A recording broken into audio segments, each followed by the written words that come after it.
आपल्यासोबत बोलण्यासाठी माजी नगरसेवक समाधान सरवणकर आहेत।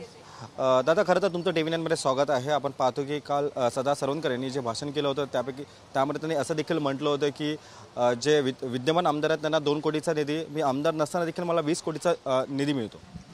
आज काम करण्यासाठी जी काही कामं असतील याची आज म्हाडा किंवा असून दे, SRA असून देत, विकास निधी जो काही येतो ही आपण मागणी करायला लागते या निधीची।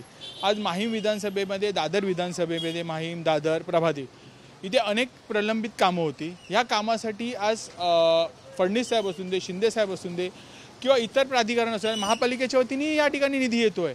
त्याच्यामुळे आज कुठे वैयक्तिक कोणाला निधी येत नाही, तर ह्या कामांसाठी आम्ही निधी आज मागून घेतोय। जी काही कामं असतील याचा प्रस्ताव आम्ही बनवतोय, ते पाठवतोय आणि एक चांगला पुढाकार म्हणून इकडच्या स्थानिक जनतेचे प्रश्न सोडवण्यासाठी आज ही काही कामं होत आहेत। त्याच्यामुळे कोणी याच्यावरती आरोप करायला, मला असं वाटतं की तुमच्या विधानसभेतले जर जनतेचे प्रश्न सुटत असतील ह्याच्यात तुम्हाला आनंद झाला पाहिजे, पण आज कसलं दुःख आहे हे मलाच कळत नाही त्यांचं। महेश सावंत जे आमदार ते असं देखील म्हणतात आहे की क्लस्टर योजनेच्या नावाने सदा सरवणकर हे पैसे खातात। महेश सावंत हा भटकलेला म्हणजे वेडा झालेला कुत्रा अशा प्रकारे सकाळपासून भोगतो। मी बघितलं आज क्लस्टरमध्ये त्याला हे तरी माहीत होतं की सदा सरवणकर गेले 3 ते 3.5 वर्ष क्लस्टर डेव्हलपमेंटच्या माध्यमातून आज लोकांना एकत्रित करतात। आज अनेक इमारती अशा आहेत की वर्षानुवर्ष त्यांचा पुनर्विकास होऊ शकत नाही, पण आज हे सर्व एकत्रित येऊन 12-12, 14-14 बिल्डिंग एकत्रित येऊन आज हा पुनर्विकास होतोय।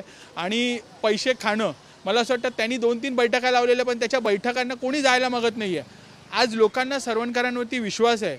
आज ह्याला जे काही आज तो मतदान त्याला झालं आहे, आज निवडून आलं आहे, त्याला माहिती आहे की आज त्याला कापड बाजार आणि वांजेवाडी या परिसरातनं त्याला एक 10,000चं मताधिक्य मिळालं आहे। त्यानंतर देखील तो फक्त 1000 मतांनी निवडून आला आहे। त्याच्यामुळे जनतेने, मराठी माणसांनी, आज हिंदूंनी किंवा सर्व जाती धर्मांनी सरवणकर साहेबांच्या पाठीशी उभे राहिला। फक्त एक समाज आज विरोधात गेल्यामुळे आज तो आमदार झाला आहे। त्याच्यामुळे आज त्याला कुठेतरी ही चीड आहे की आज माझ्याकडे कोणी येत नाही।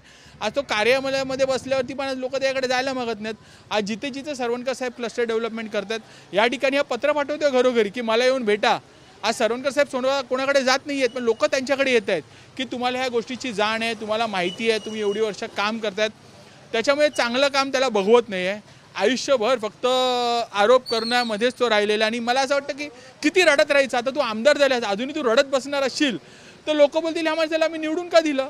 तुझ्या कामाने उत्तर दे, तुझी कामं दिसत नाही। आज माहीम विधानसभेमध्ये जिथे जिथे फिराल आज तुम्हाला सदा सरवणकर यांचेच बोर्ड दिसत आहेत। हा आमदार झाला आहे ना, मग आमदारासारखा वाघ, एक बालिश कुठेतरी एक प्रतिनिधी असा वागू नको। तुला तर लोकांनी निवडून दिलं आहे, हा बालिशपणा सोड।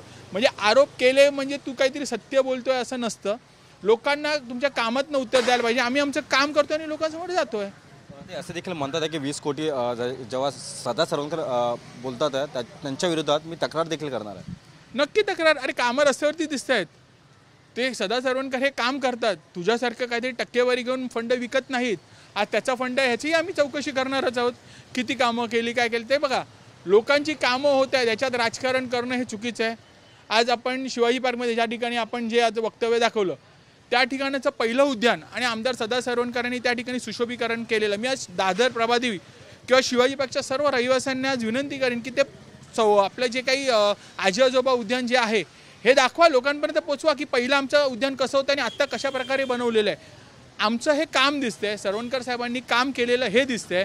फक्त कुठेतरी TV वरती येऊन दुसऱ्याला वाईट बोलून आज लोक तुमच्या पाठीशी उभे राहत नाहीत। तुमचं काम हे लोकांना दाखवायला लागतं आणि आम्ही आमचं काम दाखवलेलं आहे। समाधानजी, खरं तर आपण पाहतो की किशोरी पेडणेकर असे देखील म्हणतात आहे की आधी ते आमच्याकडे होते तेव्हा चांगले होते, आता अचानक काय झालं। मला असं वाटतं की किशोरीताईंनीच लवकर इकडे यायला पाहिजे। किशोरीताई मला असं वाटतं लवकर येतील आमच्याकडे अशी अपेक्षा ठेवतो, कारण की त्या पण काम करणारे आहेत। त्यांची पण आज कुठेतरी गळचेपी होते आहे त्या ठिकाणी आणि आमच्याकडे येतील ते अशी आम्हाला अपेक्षा आहे। शेवटचा प्रश्न, शिंदेगडाचे जे आमदार संजय गायकवाड यांनी एक स्टेटमेंट दिलेलं आहे, त्यात ते असं म्हणतात आहे की स्थानिक स्वराज्याच्या ज्या निवडणुका आहेत त्यासाठी 3 कोटी खर्च येतो आणि 100हून अधिक जे बोकड आहे ते कापावं लागतं आणि जेवू घालावं लागतं। नाही, मला माहीत नाही, मी ऐकलं नाही, त्याच्यावर मी काय बोलू नाही शकत, कारण की मी अजून ती काय ऐकली नाही स्टेटमेंट। वरिष्ठ जे असतील त्याच्यावरती सांगतील। धन्यवाद। खरं तर आपल्यासोबत हे होते समाधान सरवणकर यांचं असं देखील म्हणणं आहे की किशोरीताईंनी लवकरात लवकर आमच्याकडे आलं पाहिजे अशी त्यांनी जी प्रतिक्रिया ती व्यक्त केलेली आहे। कॅमेरा पर्सन अमित शिगवानसह मी रवी खरात, TV9 मराठी, मुंबई।